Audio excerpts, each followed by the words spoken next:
Welcome to our bi-weekly series called Ask the Experts. My name is Frank Binder, and I am broker-owner of Royal LePage Binder Real Estate.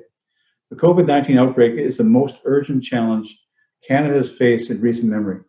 Home inspectors in Canada have needed to step up and help home sellers and buyers throughout the country work through these difficult times. They've had to change their business model to adapt to the needs of both buyer and seller. Today, we welcome Matt Awram, a home inspector with Third Eye Home Inspections, to talk to us about a wide range of inspection solutions available during these challenging times.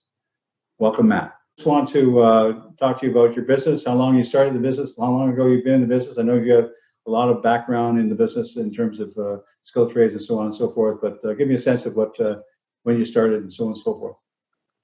Yeah, I'm working on 9 years now, Frank, and with my own business. I've been in the skilled trades for over 25 years, but working on 9 years, nine long years. And it must be exceptionally long going over the last year, because talk about problems with you have natural things. We'll talk about that a little bit about the deals and everything else going on in the business. Then you've got COVID on top of it. So tell me how's that's affected your business over the last year, particularly. You know what? I think last year with the whole COVID, my numbers were almost the same. I think what happened is the inspections kind of switched from pre-purchase inspections to pre-offers and pre-list. Right now, pre-list inspections for me are going like hotcakes. I think that's the kind of the way that our future needs to go, is the pre-listing inspections. I think COVID kind of like what it did was it stopped the foot traffic through houses. So as an agent, you want people to see your listing, and a lot of times you can't get that foot traffic through the house. So a full pre-list inspection is the way to go, because it's going to do a lot of things. It's going to help the buyer and it's going to help the seller. I mean, let's be honest. You can put a pre-listing inspection on the table, and if it's not a full one, it really only benefits the seller.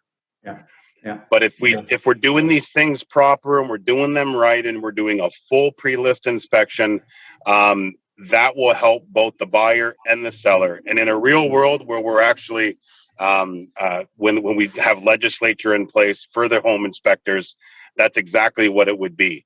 If we ever did get licensed, one person would be able to do one report on a house, and that would be the end of it. There wouldn't be two needed. So basically, the pre-listing, just to make the audience aware of it, pre-listing is for the seller. The seller really is kind of verifying some essential facts that for the buyer. Maybe just talk a little bit more extensively about what those elements are in that particular thing, and does that speak to the integrity of the seller who's trying to sell his house to a buyer, and can the buyer get some consolation in that process? Okay, well, that's a really good question, because I've been talking about this for a few years now. So as far as a pre-list inspection, what we want to do is we want to do full ones. I do know that there's some guys out there that are doing some limited scope and 5-point inspections, but there's so much to miss between the points. It's easy to look at a panel box and it's easy to plug a receptacle, tester in, but what's between those two components of the house means the world, and that's where the money comes in. So like I said, when I do a pre-list inspection, it's completely full, and I'm confident that whoever buys the house or whoever's selling the house, legally, I'm good to go. I'm going to help out the buyer, the seller, because it wasn't shifted in any way and towards the buyer or the seller. It was just done as a third party to come in. This is what the house is. This is what is in the house. These are the issues you got to worry about. And that's the way to do pre-list inspections. I mean, you have to be able to with us, just like you guys as realtors, you have that duty of care, right? So when someone calls me, I want to feel proud that my inspection can be used on both sides of the fence. And right now, the ones that I have been doing, it takes a lot of stress off the listing agent, because you don't have to get 37 phone calls to book inspections. It's like, here's the link, check it out. And if you're a reputable home inspector, then you shouldn't have a problem with that. Exactly. And that's a takeaway. That's a takeaway for a buyer as well, that a seller's done that and taken the care to do that. Don't you think so? Because obviously Your reputation is on the line when you do these things, and even a buyer should be able to have that takeaway in coming to a property Yeah. that's pre-listed, right? Yeah, I mean, no doubt. I mean, someone paid me, like the seller paid me that money to come there and do it, or it was the agent. Either way, but it was done properly. It was done right, and it's confidence going into the sale of your house. That way, whoever's buying the house, you're not looking at a report that's 12 pages long. You're looking at a 52-page report, and you're catching all the things in between. So what it's doing is it's allowing more foot traffic through the house without actually stepping in it. Yeah. It's actually like I keep in contact with the people that do listing inspections. It's proven even in the rest of Ontario that it brings in more money because the buyer is going to go in full tilt instead of holding or reserving some money back for a bad roof or a flat roof that couldn't be seen. And it's all around helpful to everybody if it's done properly. Yeah, and I've always talked about that in terms of fixing up a house and preparing it for sale. That it's wise to know that there's any problems, and if pre-listing inspection will uncover any problems. So the seller has the choice at that point in time to fix it prior to a sale and making sure that the house is set. I think most sellers are really concerned about making sure their house goes to a possible buyer without the problems. I think that's generally the sense of most sellers that we deal with, right? So basically, okay, go ahead, Matt. Well, most problems don't have to get fixed. The problem is we've brought them to everybody's attention, so everybody can gear themselves of what needs to get done. I mean, I've done pre-listing inspections with cracked roof joists and vermiculite insulation, but as long as everybody was aware that it was there, it's not a surprise to anybody. So everyone's happy with the service. So basically, in the market that we find ourselves in, are you encountering difficulties with this? Because obviously there are a lot of people who are not doing inspections. A lot of people who are taking high risks at it. Can you speak to that a little bit, Matt, with what you've seen going on? Yeah, I'm getting a lot of calls now after people have bought in homes. And they're like, hey, I want you to come and do an inspection. I've got a bunch of stuff wrong. My realtor didn't tell me that I could have one before the offer. And I said, well, that's none of my business on what you did before you bought the house, but I can definitely come and help you out. And when I get there, they're not happy with the results. I mean, we find a lot of things that could have been caught before an inspection. And I think that this all falls back on the duty of care right now with this crazy market. We have to make sure you realtors are professionals and I'm a professional home inspector. So let's all act professional and tell them the proper information. Right. So I've adjusted my business to create these pre-offer inspections, but these pre-offer inspections are still full ones. It's just the way they're done and the way they're paid out, but they're still full inspections. And it's been super helpful. I think in the last 2 weeks, I've had, I don't know, at least 12 pre-offer inspections that won the offers on these properties because no one held back any money. Yeah, they knew exactly what was wrong with it. Yeah. And if you're losing a house by 10 grand, that's the 10 grand you held back because you didn't get an roof inspection and you decided to hold back 10 grand.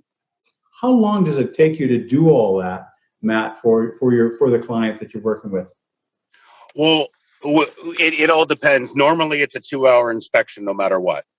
But what shortens it a little bit is the 2 hours after the inspection. If we're doing a pre-list inspection, which I just did today, I was that realtor already has a full 52-page report, and it was just done this morning at 9 o'clock. So they're good to go. The listing's good. The link will be added to their listing, and anyone can look at it. But if I'm doing a pre-offer inspection, the turnaround's really quick too, because what I do is I offer them a full, complete email with basically the Coles Notes version of the entire inspection, so they can hurry up and bid on the report. Bid on the house. If they're successful at getting the house, then I will go back and redo a full, huge report just to make everything legal and to make it all insurable. Give me a sense of certification, all the things that you do to be a home inspector. What's involved in that, and why do potential buyers and sellers want to make sure that they're talking to a certified inspector? Well, that's a question. That's one of those questions that I don't know if you really want the whole answer to. In Ontario, we don't have any regulations for home inspectors. I mean, Okay. we can be we're part of an organization, but basically it's a part of an organization to give you somewhat training, if you're going to call it. But let's be honest, we don't have any regulations right now in Ontario. There's only two provinces that do, and that's BC and Alberta.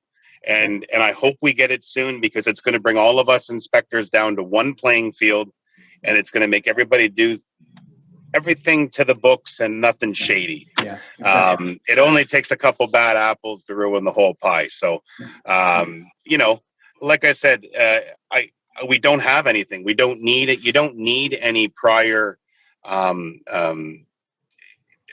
like skilled trades background. You can deliver pizzas next week and throw a sticker on the side of your truck, and if you feel comfortable doing it and someone's going to hire you, it's buyer beware right now. Yeah. You have to do your homework on who you're hiring. But just for our audience's sake, I want to let you know that one of the reasons we've got you as a preferred supplier is because we know you do things by the book, and you have a great reputation out there, Matt. So I mean, let's make sure we differentiate that right away. You certainly have the success and the knowledge and everything else that we need to see in terms of having confidence in our inspectors that go out there. So what are you looking for when you get into the house? What are the basic things you're really looking at that you're going to be including in your report? Do a little thumbnail sketch for me, if you don't mind. You know what? I basically look at everything, but I mean, all your major things, like I said, it's easy to look at your air conditioner, your furnace, your panel box, your plumbing, the roof. It's easy to look at that. It's those small things that are added into those systems of the house that are the problem. I can tell you that by looking at a panel box that it's been updated.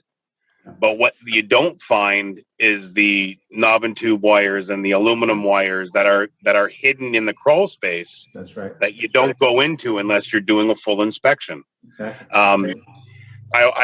For instance, I walked into a house last week, was it 2 weeks ago, and noticed that there was already a pre-inspection done on the property.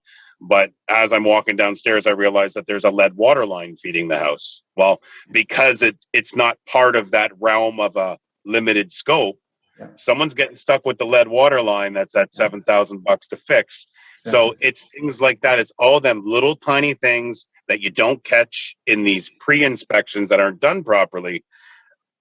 That's why we're doing full ones. So basically, I look at everything, Frank, right from the ground up on every inspection. Matt, if they want to hire you for an inspection, how do they find you? How do they get in touch with you? You know what? They can find me on I believe I'm on your website under the preferred suppliers there. Exactly. And they can get me at www.thirdeyeinspections.com is my website. Or give me a call at 519-982-3534. I'm always answering my phone. I'm here no matter what, 24 hours a day, 7 days a week. I'm living in my truck and answering my phone all the time, right? Exactly. That's what you're doing. I pretty much live in here. Yeah, I know. Exactly. That's why we're doing the interview in your truck, obviously. So that makes sense. I spent a lot of time driving. I think I got 51,000 kilometers this year. Oh wow, my gosh.